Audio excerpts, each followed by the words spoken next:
আজকে বানিয়ে নিয়েছিলাম চিংড়ি মাছ দিয়ে কোফতা কারি। চিংড়ি মাছ দিয়ে তো অনেক রকমের রেসিপি তোমরা খেয়েছো, একবার এরকম চিংড়ি মাছ দিয়ে কোফতা কারি বানিয়ে দেখতে পারো। বাড়িতে যদি কোনো স্পেশাল দিন থাকে তোমরা কিন্তু সহজেই এই রেসিপিটা বাড়িতে বানাতে পারবে। এই কোফতা কারি বানানোর জন্য আমি রাত্রিবেলায় প্রথমে ছোলার ডালটাকে ভিজিয়ে রেখেছিলাম। এখন এটার একটা পেস্ট বানিয়ে নেব। অন্যদিকে এখানে একটা চিংড়ি মাছ নিয়েছি, চিংড়ি মাছটাকেও ভালো করে পেস্ট করে নেব। এবার একটা পাত্রে পেস্ট করা চিংড়ি মাছটা নিয়ে নিচ্ছি, নিয়ে নেব পরিমাণ মতন ছোলার ডাল। আর লাগছে পেঁয়াজ, আদা, রসুন আর লঙ্কা কুচি। আর এখানে মশলার মধ্যে হলুদ গুঁড়ো, লঙ্কার গুঁড়ো, জিরে, ধনে আর নুন দিয়ে খুব ভালো করে মাখিয়ে নেব। অন্যদিকে পেঁয়াজ, আদা, রসুন, টমেটো, কাঁচা লঙ্কার একটা পেস্ট বানিয়ে নিয়েছি।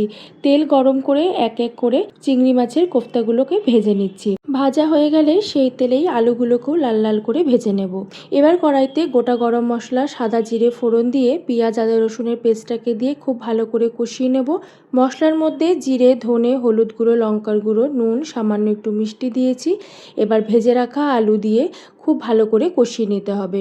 মশলার সাথে যখন আলুটা খুব ভালো করে কষে যাবে, এবার এর মধ্যে পরিমাণ মতন জল দিয়ে দেব। জলটা যখনই ফুটতে শুরু করবে, এবার কোফতাগুলোকে দিয়ে আরও কিছুক্ষণ রান্না করে নিলেই তৈরি হয়ে যাবে চিংড়ি মাছের কোফতা কারি। আমি একটু গ্রেভিটা একটু বেশি রেখেছি, তোমরা তোমাদের পছন্দ মতন কিন্তু গ্রেভিটা রাখবে। নামানোর আগে একটু ঘি, গরম মশলা আর ধনেপাতার কুচি দিয়ে নামিয়ে নেব। এইভাবে চিংড়ি মাছ দিয়ে একবার কোফতা বানিয়ে দেখো, খুব ভালো হয় খেতে।